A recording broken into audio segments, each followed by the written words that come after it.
There are a lot of young women living that sort of existence in every city and big town in this country, Miss Birling. If there weren't, the factories and warehouses wouldn't know where to look for cheap labor. Ask your father. But these girls aren't cheap labor. They're people. I've had that notion myself from time to time. In fact, I've thought that it would do us all a bit of good if sometimes we try to put ourselves in the place of these young women, counting their pennies in their dingy little back bedrooms. Yes, I expected what. But what happened to her then? She had what seemed to her a wonderful stroke of luck. She was taken on in a shop, and a good shop too, Millward's. Millwards. We go there, in fact. I was there this afternoon. For your benefit. Good. Yes, she was lucky to get taken on at Millwards. That's what she thought. And it happened that at the beginning of December that year, 1910, there was a good deal of influenza about, and Millward suddenly found themselves short-handed. So that gave her her chance. It seems she liked working there. It was a nice change from a factory. She enjoyed being among pretty clothes, I've no doubt. And now she felt she was making a good, fresh start. You can imagine how she felt. Yes, of course. And then she got herself in good trouble there, I suppose. After about a couple of months, she went, just when she felt she was settling down nicely, she was told that she'd have to go. Perhaps not doing her work properly? There was nothing wrong with the way she was doing her work. They admitted that. There must have been something wrong. All she knew was that a customer complained about her, and so she had to go. When was this? At the end of January last year. What? What did this girl look like? If you come over here, I'll show you.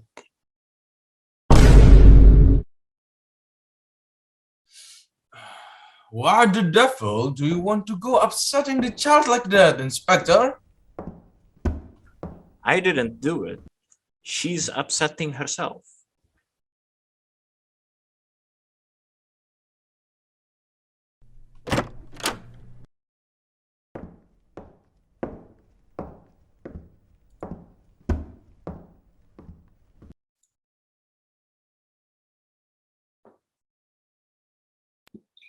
You knew it was me all the time, didn't you? I had an idea it might be from something the girl herself wrote. I've told my father. He didn't seem to think it amounted to much. But I felt rotten about it at the time, and now I feel a lot worse. Did it make much difference to her? Yes, I'm afraid it did. It was the last real steady job she had. When she lost it, for no reason that she could discover, she decided she might as well try another kind of life. So I'm really responsible? No, not entirely. A good deal happened to her after that, but you're partly to blame, just as your father is. But what did Sheila do? I went to the manager at Millwards, and I told him that if they didn't get rid of that girl, I'd never go near the place again. And I persuaded mother to close our account with them. And why did you do that? Because I was in a furious temper. And what had this girl done to make you lose your temper? When I was looking at myself in the mirror, I caught sight of her smiling at the assistant. And I was furious with her. I'd been in a bad temper anyhow.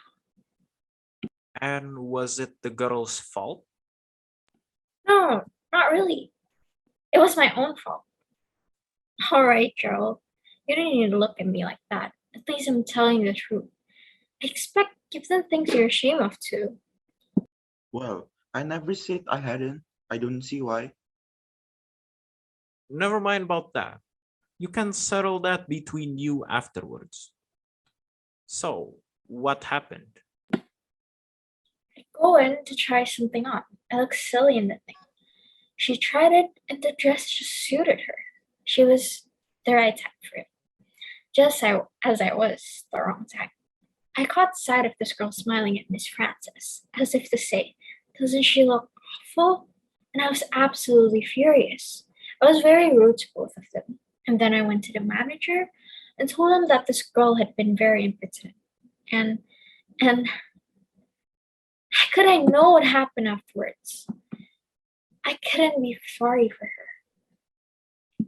In fact, in the kind way, you might be said to have been jealous of her.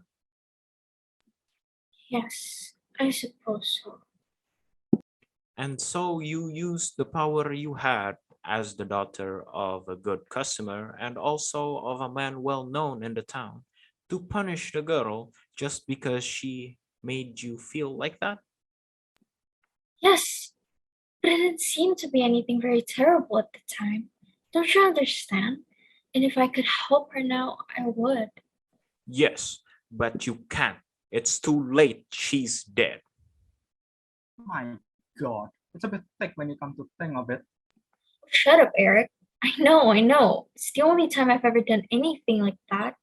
I'll never do it again to anybody. I've noticed them giving me a sort of look sometimes at Millwards. I notice it even this afternoon. And I suppose some of them remember. I feel like I can never go there again. Oh, why had this to happen? That's what I asked myself tonight when I was looking at that dead girl. And then I said to myself, well, we'll try to understand why it had to happen. And that's why I'm here and why I'm not going until I know all that happened. Ava Smith lost her job with Birling and Company because the strike failed and they were determined to not have another one. At last, she found another job under what name I don't know in a big shop and had to leave there because you were annoyed with yourself and passed the annoyance on to her. Now she had to try something else. So first, she changed her name to Daisy Renton. What? I said she changed her name to Daisy Renton. At the end of January last year, this girl, Ava Smith, had to leave Melwards and became Daisy Renton with other ideas. Mr. Croft, when did you first get to know her? Where did you get the idea that I knew her? It's no use, Gerald. We're wasting time. As soon as I mentioned the name Daisy Renton, it was obvious you'd known her. You gave yourself away at once. Of course he did. And anyhow, I knew already. So when and where did you first meet her? All right, if you must have it. I first met her sometime in March last year in the style bar at the Palace. And obviously she wasn't enjoying herself. Go on then. The girl saw me looking at her, then gave me a glance that was nothing less than a cry for help. She agreed to me helping her. And where did you go? We went along to the county hotel, which I knew would be quiet at the time of night, and we had a drink or two and talked. Did she talk about herself? Yes, asked her question about herself. She told me her name was Daisy Ranton and that she had a job in one of the works here. She wanted to talk about herself, but as Daisy Ranton and not as Eva Smith. In fact, I've heard that name for the first time tonight. And then you decided to keep her as your mistress.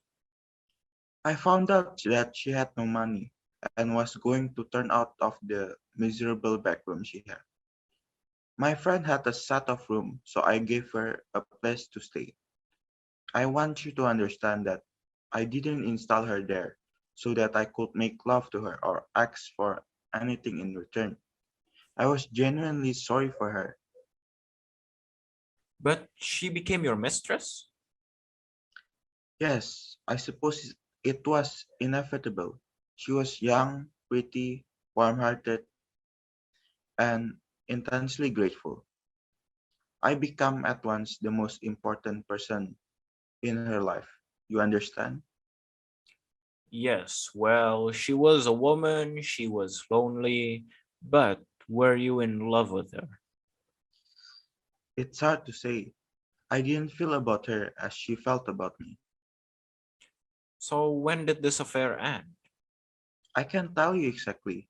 In the first week of September, I had to go away for several weeks then, and by that time, this you knew it was coming to an end. So I broke it off definitely before I went. That was nice for you. No, it wasn't. She was happy with me, but that she knew it couldn't last. She didn't blame me at all. I wish to God she had now. Perhaps I'd feel better about it. She had to move out of those rooms? Yes, we agreed about that. She'd save a little money, and I insisting on a parting gift of enough money. But I never saw her again, and that's all I can tell you. Well, that is all I want to know from you. In that case, as I'm rather more upset by this business than I appear to be, well, I'd like to go to be alone for a little while. I'd be glad if you let me go. Go where?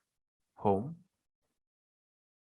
No, I'll just go out for a while if you don't mind. I'll come back.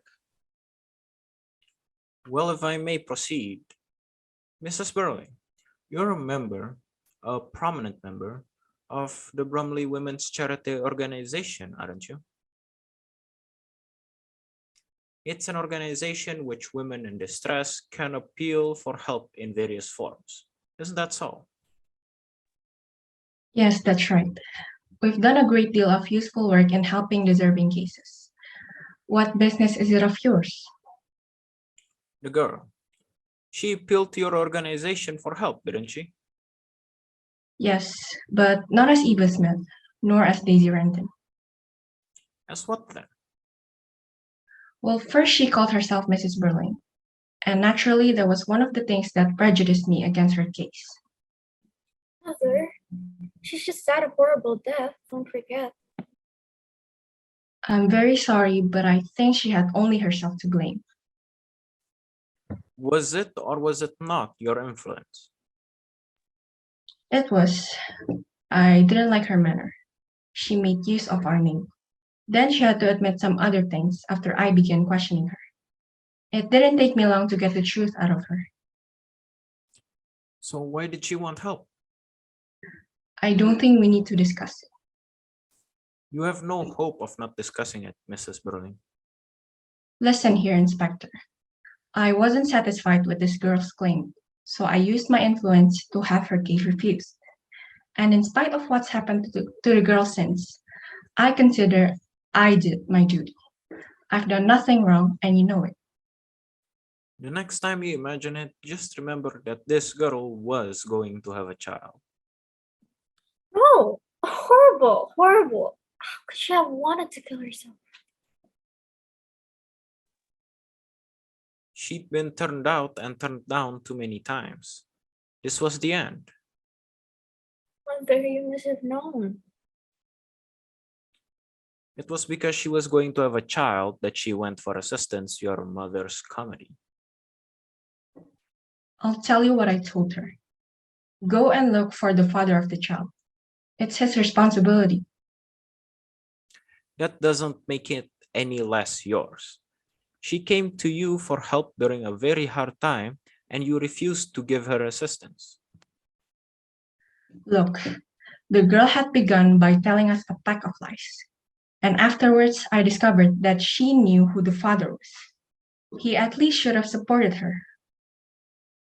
And what did she reply to that? Oh, a lot of silly nonsense. She said that the father was only a youngster and the money given by him was stolen. So she come to you because she didn't want to take stolen money? That's the story she finally told, after I refused to believe her original story. But I didn't believe that the new story was true either. But if it was true that this boy had been giving her stolen money, then she came to you for help. Possibly, but it sounded ridiculous to me. My decision was perfectly justified. You're not even sorry now, when you know what happened to the girl. I'm sorry she should have come to such a horrible end, but I accept no blame for it at all. Who is to blame then? First, the girl herself. Secondly, I blame the young man who was the father of the child. If the girl's death is due to anybody, then it's due to him, and he shall be dealt with very severely. Mother, stop. Be quiet, Sheila. Don't you see? You're behaving like a hysterical child tonight. And if you take some steps to find this young man, and then make sure that he's compelled to confess in public his responsibility, then you really would be doing your duty. Oh, don't worry, Mrs. Birling. I shall do my duty. I'm glad to hear it. And now, no doubt you'd like to say goodbye. Not yet. I'm waiting Waiting for what? to be able to do my duty. Mother, don't you see? But surely, I mean, it's ridiculous. Look, Inspector, I mean, you're not trying to tell us that my boy is mixed up in this? Well, if he is, then we know what to do, don't we? Mrs. Birling has just told us. My God! Look here! No. I won't believe it. Mother, I begged you and begged you to stop. I hope you don't mind my coming back.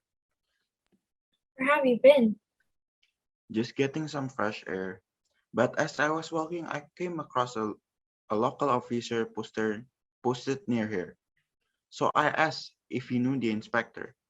Well, what did he say, Gerald? He confirmed that the Inspector Glue was indeed one of the officers. Apparently, he had worked out of Birling his whole career and was appointed here because they were short-handed. He's a quite infamous one and well-respected, I heard. Oh, well, this is going to be a problem. Hush now. No fingers will be pointed at us if we settle this properly. Right for your public reputation? Trust me, I can guarantee it will be more than just a scandal. When the truth is revealed, and everyone knows what had happened to that poor girl, I doubt that they'll see our innocence. What had happened was an unfortunate accident, though of course I still find it hard that she killed herself. It wasn't just an unfortunate accident, Gerald.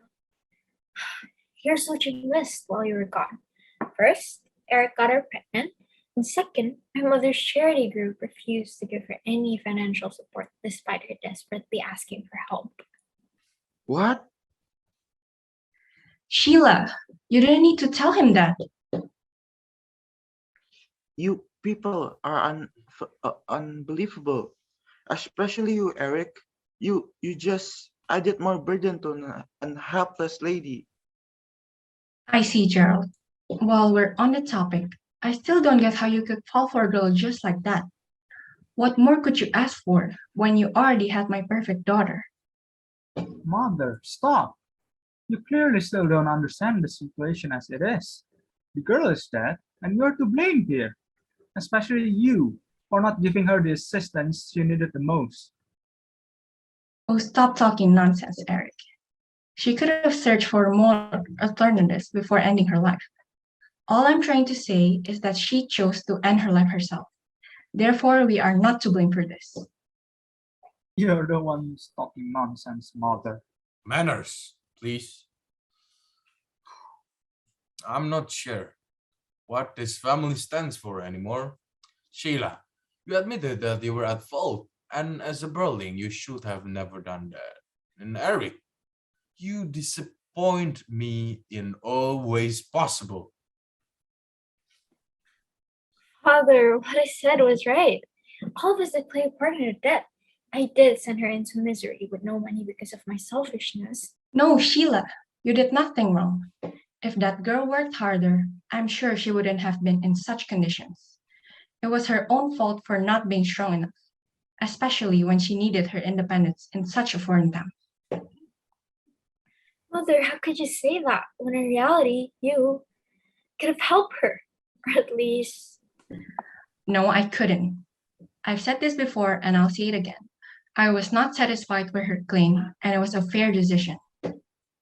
But what did you expect her to do? Work tirelessly with a baby inside her?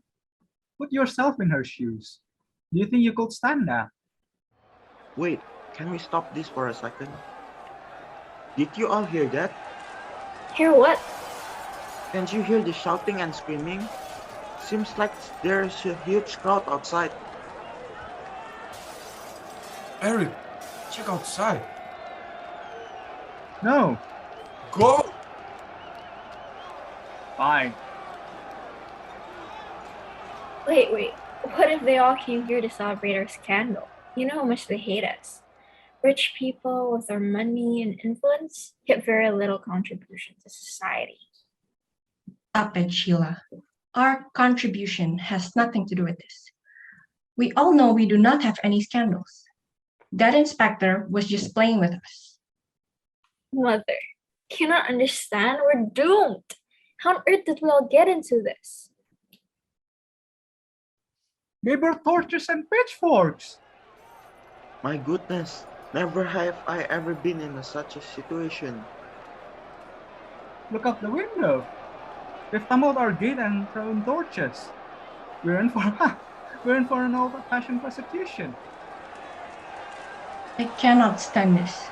We should have never been involved in this in the first place. Oh my god, enough of that, Sybil. Perhaps the inspector must have planned all of this unfortunate event. Surrender yourselves and face the consequences, for you have placed yourself in this mess. Inspector?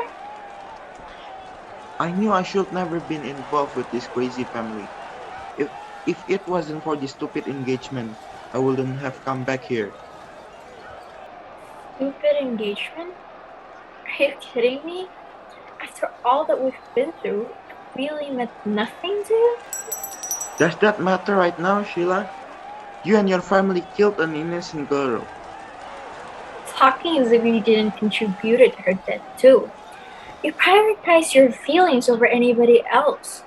You're also the one to blame, Gerald. I'm not, alright? I helped her. I even offered her a nice place to stay at. What more could I have done? Gerald, you know you used her. I know you made her happy from time to time, but I know for a fact that you only used her whenever you felt like you needed to. You're the one to talk, Eric. You got her pregnant while you were drunk. I know, and I acknowledge my mistakes. And if she were still alive, I would take full responsibility for our child. Why? Because I loved her. You didn't. Stop! Are you all insane? You know what? I think every single one of you are delusional. All of you. And Gerald, I cannot understand where you're coming from. Our family has accepted you. Mr. Birling, your abstraction towards me has never been about love and warmth. Your family has never intended to accept me because of me, myself. You accepted me because you knew that my family would be a great help to your family business. Gerald, And now I'm stuck here with all of you. The police are outside ready to arrest us. I guess this is the end, isn't it?